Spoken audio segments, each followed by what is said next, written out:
la idea es revisar la forma en la que nosotros extraemos, pensando que si lo vamos a flotar, no necesitamos que tener la gran cantidad de sólido para flotar, sino que paradójicamente necesitaríamos flotar teniendo la menor cantidad de sólido posible, para que realmente sea un proceso importante. Porque yo en la flotación no solamente separo los sólidos que en última instancia, sino que estoy produciendo hiperoxigenaciones y unos elementos que son virtuosos en alguna medida. Entonces es bueno que pase por ahí. De hecho, hay un trabajo del INB que yo les cité recién, en donde para la elaboración de mostos con bajo anhidrido, con cubo y todo para la exportación, habla indefectiblemente de la flotación como un elemento para trabajar. Ahora, desmitifiquemos la flotación como un elemento mágico, porque a veces le hemos atribuido virtudes que no se corresponden. Y esto es una cuestión de investigar, hurgar y pensar y reflexionar, ¿no? Cuando revisamos las maquinarias que usamos para la separación de borras y la flotación, nosotros vamos a utilizar indudablemente un equipo, lo describimos en la otra oportunidad, pero esencialmente un equipo de flotación está compuesto por una unidad de bombeo, que se trata normalmente de una bomba centrífuga, con un muy buen trabajo de válvulas de ingreso y válvulas de salida, con una instalación periférica de bomba para coadyuvante. La bomba de coadyuvante sería para gelatina, otro coadyuvante que se le puede poner es bentonita. El equipo tiene, dijimos, válvula, normalmente tiene un equipo proveedor de aire.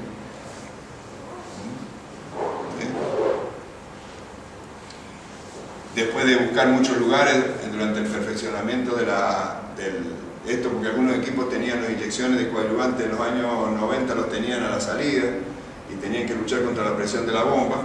Hoy día lo que pasa es que yo lo ponía a la entrada y el coadyuvante o el aire me descargaba la bomba. Entonces hubo que operar ingeniería para que yo, lo ideal indudablemente, donde tengo presión negativa es por donde tendría que ingresar los elementos. Pero si ustedes hacen una instalación casera, porque la he hecho y me he asado con todas estas cosas, y le puse el aire por acá, se descargaba la bomba. Entonces, hoy día la ingeniería ha resuelto esto y se puede agregar por acá el aire sin que se descargue la bomba. ¿Sí? Entonces los equipos más modernos, por eso yo decía al principio, dejémosle a los ingenieros que hagan lo que saben ellos, nosotros nos dediquemos. A la salida de esto está conducido a un tanque donde le da una estadía de compresión, donde se conforma el elemento que decíamos, donde se junta el coadyuvante con el turbio y lo hace posible que después se desplace. Y de ahí la salida. En el caso de tener un equipo continuo, nosotros tenemos una salida que generalmente va por debajo, son grandes tanques de decantación, suelen tener un deflector, nos permiten que la borra que se genera acá arriba se vuelque por un sector, que los líquidos puedan ser extraídos por otro sector y nosotros vayamos trabajando con este equipo, mandando a este lugar y obteniendo por un lado la borra, que tiene distintos sistemas de extracción, por aspiración, por cuchareo o directamente por desnivel, y con la regulación de niveles vamos obteniendo líquido limpio por un lado en forma instantánea y por el otro lado borra. O bien, cuando nosotros lo llevamos a un equipo, cuando tenemos solamente esta unidad, solemos ponerlo en vasijas, donde nosotros lo echamos por abajo, ¿sí? Y se nos arma la decantación, la armamos dentro de una vasija y al cabo de terminado el bombeo nosotros extraemos el líquido límpido de las dos maneras. Generalmente esto tiene ciclos continuos y el otro que está arriba tiene ciclos discontinuos, pero aparece la posibilidad práctica que hemos hecho nosotros cuando estamos en el establecimiento, que hacemos una sola pasada por tanque por el día, o el ciclo de la mañana, el ciclo de la tarde, si ponemos 300.000 kilos de líquido, o sea, el líquido de 300.000 haremos dos tanques de 150 o uno de 300. y en la práctica podemos llegar a dominar este proceso juntando todo lo del día, siempre y cuando la uva esté llegando de una manera más o menos continua. Sabemos que los ciclos de uva son de 10 de la mañana a 13 y desde las 17 empiezan a llegar los camiones de la tarde hasta las 20, 21 o lo que es tarde, o nosotros cuánto lo demoremos en bodega, ¿no? Y tendríamos estas dos posibilidades. En cuanto al equipamiento de flotación, sería este lo que nosotros estamos necesitando de nuestra bodega.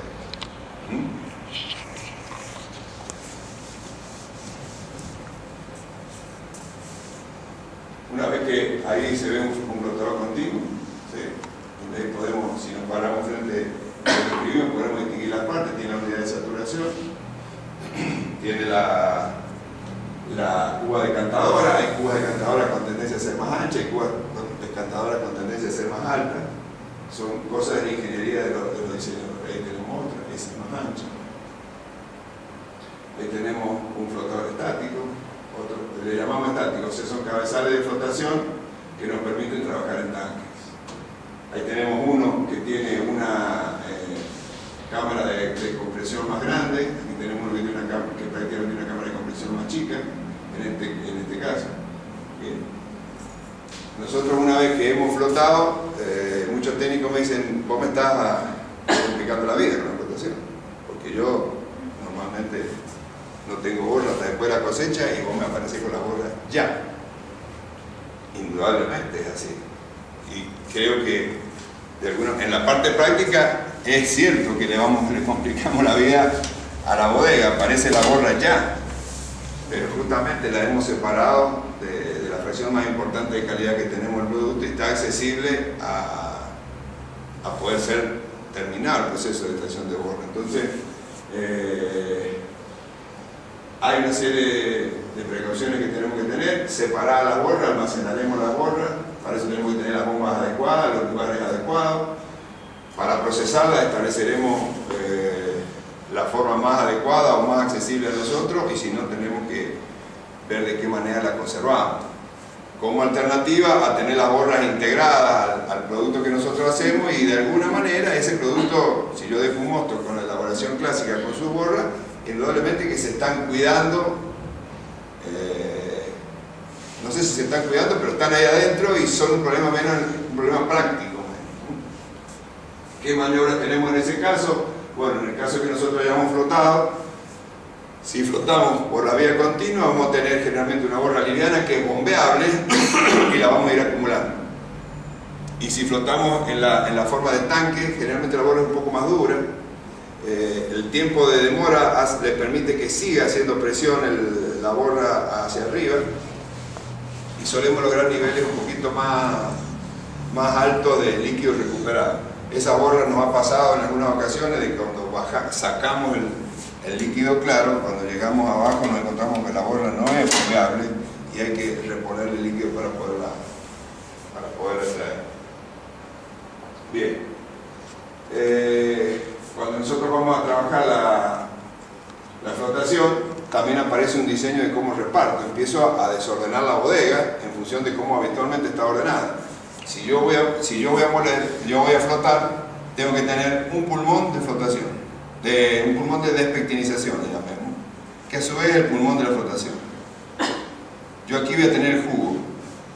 Aquí el jugo va a tener una estancia hasta que vaya el equipo, que lo va a determinar el técnico y va a determinar la idoneidad de este jugo para ser flotado. El jugo para ser flotado tiene que tener la evaluación de las condiciones de cantidad de sólidos que tiene, de que no haya tenido percances de inicio de fermentación o problemas de ese aspecto, de que tenga el tratamiento enzimático que le permita estar despectinizado, y yo le agrego un elemento que a veces se puede y a veces no se puede manejar, que es la homogenización. O sea, yo siempre sugiero que yo tengo que tener una cantidad de sólido acá que acá cuando yo voy a flotar el jugo. Disculpado, que no conviene antes pausterizar y mandarlo ahí y después le agregar las enzimas. Sí, sí, eso es lo que hacemos en Peñaflor, por ejemplo. Sí. Entonces vos te aseguras de que no fermentes, o sea, de mantenerlo por lo menos 2 horas. Es una opción. Las enzimas y después lo mandás. Es una opción. Sí. Claro. Lo he visto trabajar en algunos lugares. conozco colegas que lo trabajan y es una buena sugerencia. Generalmente es una buena alternativa. Hay que disponer de la generación de calor con sus costos, ¿no es cierto? Porque estamos hablando los dos objetivos que tenemos son vinos básicos, mejorar su calidad, y jugos donde el número participa muchísimo, pero es una buena opción, ¿sí? En este caso estaba diciendo de la homogenización. Si yo quiero aprovechar correctamente la flotación, me interesaría mucho que pudiera salir por acá, el 100% del líquido está acá. Si yo por ahí, al estar despectinizado, por ejemplo, si yo tomo del clapé de descube y no del desborre, es probable que acá no lo tome nunca y esto naturalmente haga un sedimento que en la práctica sea producto que podría haber pasado la flotación y no pasó, y no lo ocupé, ¿sí? Si yo demoro mucho y acá se me produce una caída de todos los sólidos, es muy probable que yo cuando tome, aún tomando de acá abajo, ¿sí?, tome en una instancia, el flotador va a estar recibiendo materiales con alta cantidad de sólido y cuando esto baje o se haga un canal de salida, voy a encontrar muchas variaciones en la forma en la que voy flotando, ¿sí? Entonces, esas son algunas recomendaciones prácticas. Tengo que tener un pulmón, tengo que tener el equipo de flotación, por supuesto, tengo que tener una pileta o una vasija donde yo voy a producir el proceso o bien el tanque, ¿sí? Y después tengo que tener dos vasijas, porque a una va a ir, sea de donde sea, ¿no es cierto?, a una va a ir el líquido claro y a una va a ir la borra. Entonces, 1, 2, 3, 4, sea como sea, yo tengo que tener cuatro vasijas. Y mañana, por el ciclo que es nuevo, tengo que volver a tener vacía esta y tengo que volver a tener vacía esta. Esta puedo ir ocupándola en forma parcial, pero estas dos las tengo que disponer siempre. Cuando habitualmente nosotros la vasija la ocupamos toda para trabajos de ir llenando y almacenando. En este caso voy a necesitar tanques de proceso y en este caso tanques de acopio y en este caso tanques de acopio de subproductos, ¿sí? Si yo sigo procesando, si bien no tiene que ver con la flotación, tengo que pensar que de esta voy a hacer dos vasijas más, porque yo voy a trabajar sobre un filtro de borra y voy a, o sea, una vasija más, perdón, y voy a obtener un claro de borra y acá va a salir la borra seca, ¿sí? Esto, cuando hablábamos del diseño, es lo que uno invita a tenerlo en cuenta cuando yo trabajo, porque si no, en el momento que me pongo a trabajar me encuentro que copo la bodega con una tarea que yo no